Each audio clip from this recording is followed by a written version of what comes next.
মাদ্রাসার এক আধুনিক রান্নাঘরে ঢুকে পড়েছি আমরা। এই দৃশ্যগুলো নিশ্চিতভাবেই আপনাদেরও বিস্মিত করবে। 1 মণ আলু ধোয়া, মোছা এবং ছোলা পরিষ্কার করতে সময় লাগছে 4 থেকে 5 মিনিট। 2 থেকে 3 ঘন্টায় 1.5 থেকে 2 লাখ টাকার একটি গরু রান্নার জন্য প্রস্তুত। মাত্র 2 মিনিটে 30 কেজি আলু মেশিনে ভর্তা হয়ে যাচ্ছে। 72 কেজি চাল মাত্র 1 ঘন্টায় ভাত হয়ে যাচ্ছে আধুনিক স্টিম মেশিনে। এমন আরো আধুনিক মেশিন ও প্রযুক্তি ব্যবহারে এই মাদ্রাসায় প্রত্যেক দিন 1200 শিক্ষক শিক্ষার্থীর রান্না হচ্ছে, অর্থাৎ দিনে 3600 মিল তৈরি হচ্ছে এই আধুনিক কিচেনে। এইটা হলো আমাদের কিচেন। এইটা লক করে দিলে, এটা লক করা থাকে, ছাত্ররা শুধু খানা নেওয়ার সময় ঢুকবে আর যখন বল পাটি জমা দিবে তখন ঢুকবে। এছাড়া ছাত্রদের ঢোকার কোনো অনুমতি এখানে নাই। প্রত্যেক দিন এখানে 1200 ছেলের 3 বেলা পাক হয়, তার 3 বার 3600 মানুষের খানা, 36 মিল খানা পাকানো হয় দৈনিক, সকালে, দুপুরে এবং বিকালে। আলহামদুলিল্লাহ কিছুটা আধুনিকভাবে চেষ্টা করছি। যেমন নাকি আমাদের খানা পাকানোর সিস্টেম, ওই পাশে খানা পাক হয়, তার আগে খানা পাকানোর আগে এখানে তরকারি কাটা হয়। এখানে এই পোর্শনটা পুরো এই কাটাকাটির জন্য রাখা হয়েছে। একটা গরু কিনতে হয় প্রায়, আমাদের আজকে কিনছে কত টাকা দিয়ে? 1,55,000। গত সপ্তাহে কিনছে 1,70,000 টাকা। প্রায় 1.5 থেকে 2 লাখ টাকার একটা গরু কিনতে হয়। যদি এক বেলা ভালো খাওয়াতে হয় তাহলে পুরোটা দিতে হয়। আমরা পুরোটা দেই না, আমরা 2 বেলা দিই। সপ্তাহে এই একটা গরু এনে 2 দিন খাওয়াই, 2 বেলা। ছেলেরা আলু ভর্তা খেতে চায়, এটার ভিতরে 30 কেজি আলু দিলে মাত্র 10 মিনিটের ভিতরে মশলা যা দেওয়ার আছে দিয়ে একবার আপনার পেস্ট বানায় দিবে। এই আলুটা নিয়ে মেশিনের ভিতরে দিবে, 2 মিনিটে একবারে পরিষ্কার করে দিবে।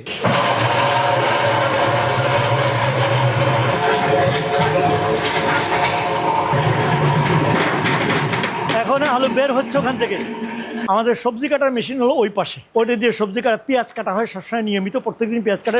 এটা হলো আপনার তরকারি কাটা, বিভিন্ন রকম তরকারি যে সাইজের কাটতে হবে ওই সাইজের ব্লেড লাগাই দিলে ওরকম বের হবে। আমরা যখন বাজারে যাই 2 দিনটা একসাথে নিয়ে আসি। লাউ আজকে 90 পিস লাউ আনছি, আজকে দুপুরে লাগবে 90 পিস। চিচিঙ্গা আনছি, চিচিঙ্গাটা আমাদের আজকে সন্ধ্যা দিবে। পেঁপে আনছি, পেঁপেটা কালকে সকালে দিবে। এরপর কালকের জন্য আবার দুপুরে, কালকে নতুন বাজার করবো আমরা দুপুরের জন্য। এখানে 8 জন আমাদের কাজ করে বাবুর্চি। কাজ আমরা ফজর পর থেকে আমাদের কাজ শুরু হয়, একবারে লাগাতার 12:30 1টা পর্যন্ত কাজ করতে হয়।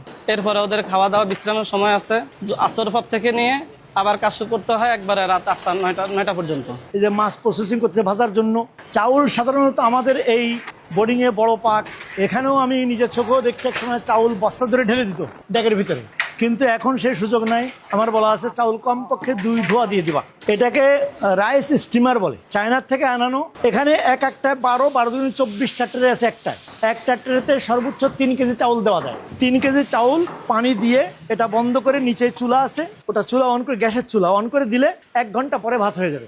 এই রাইস কুকার তো দেখলেন ভাত পাকানো হয়, ভাত পাকায় এই ভাতটা আমরা এইটাই ঢালবো, এই বড় টবের ভিতরে ঢালবো।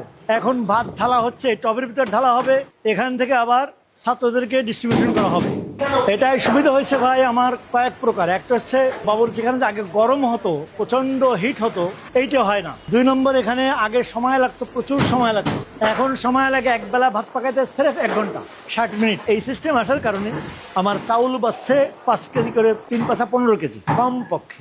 সময় বাড়ছে আগের চেয়ে অনেক, টাকা বাড়ছে প্রত্যেক মাসে কম পক্ষে 2 লক্ষ টাকা। এ হচ্ছে এই চাউল ধুয়ে, চাউল মাপ মতো ট্রেতে করে চাউল সাজানো হচ্ছে। 2.5 কেজির থেকে 3 কেজি দেওয়া যায়, কিন্তু আমরা 3 কেজি পুরো দেই না, 3 কেজি পর্যন্ত দেই। এইভাবে চাউল সাজানো হচ্ছে। এইটা নিয়ে আবার ওই রাইস কুকারে দেওয়া হবে, রাইস স্টিমারে দেওয়া হবে। চাউল ধোয়া আর এই ট্রেগুলোতে সাজানো, এইটুক যা সময়, এটা এমন কষ্টের কাজ না। ওইভাবে পাকানোর চেয়ে এটাই পাকানো যেমন থেকে টাকার সাশ্রয়, সময়ের সাশ্রয়, পরিবেশ বান্ধব এবং কষ্ট অনেক কম। এটা সাধারণত 15 দিনের 20 দিনের রাখি আমরা, যতটুকু টাকার সংকুলন যখন যেরকম হয়। 1 মাসের বেশি আনি না, 1 মাসের বেশি আনলে মাল অনেক বেশি হয়ে যায়, রাখা ঝামেলা হয়। 15-20 দিনের টানি। ডাউলও আমরা একবারে ডাউল কিনলে, আগে আমরা কচু ক্ষেত্রে কিনতাম, এখন আমরা সন্ধান পাইছি সাভার নামা বাজার থেকে মৌলানা গিয়ে আনাইছে, তাতে 1 মাসের ডাউলে আমাদের প্রায় 1 লাখ টাকা সাশ্রয় হয়। এই আর কি, চেষ্টা করি যাতে 2 পয়সা বাঁচে। খানা কোন ছেলে বন্ধ করলো, কোন ছেলে জারি করলো, এটার জন্য এখানে 2টা টেবিল আছে, 2 জন ম্যানেজার আছে, সহযোগী আরেকজন আছে, আমাদের অফিস সহকারী একজন আছে, সে এদেরকে সহযোগিতা করে। খানা দিতেছি বড় বলের মধ্যে ভাত, ছোট বলের মধ্যে তরকারি, আর এই যে বালতি বিছাল আছে, এই বালতির মধ্যে আপনার ডাল দেওয়া হইব। বড় বালতি বইরা বইরা ছোট বালতি ডাল দেওয়া হইব। যার আপনার শর্ট পরে পাতিল ডাল থাকবে নিয়ে যাবে, যার বেশি হইব ফিরে যাইব। আর ভাত আপনার 24 ঘন্টা বেশি গরম তো হয়। এখন আমরা লিস্ট রেখে খানা দিচ্ছি, যদি ভাত শর্ট পরে আবার নিয়ে যাবো, আমরা মেশিন খুললে আবার ভাত দিয়ে দেবো, আর যার বেশি হবে রিটার্ন দেওয়া যাইব।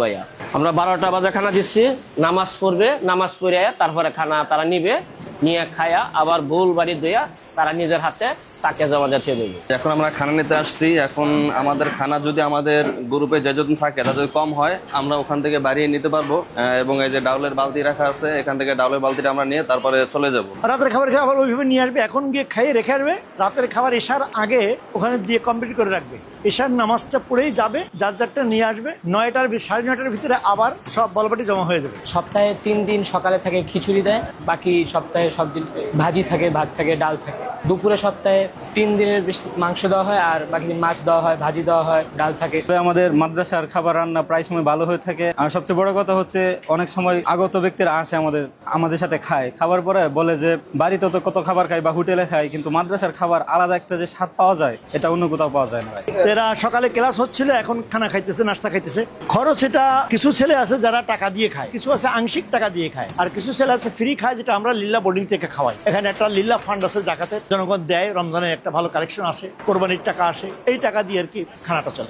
খাবারের রুটিন বলতে আমরা সকালবেলা 8:30টায় সকালের নাস্তা শুরু করি, 8:15টার মধ্যে মোটামুটি নাস্তা শেষ হয়ে যায় আমাদের। আসলে এটা খাওয়ার বিভিন্ন পদ্ধতি আছে, একটা হলো একা একই খাওয়া, একটা হলো ইজতেমাই ভাবে খাওয়া, আরবিতে যাকে ইজতেমা বলে। এটা আসলে কয়েকজন মিলে একত্রিত খাওয়া।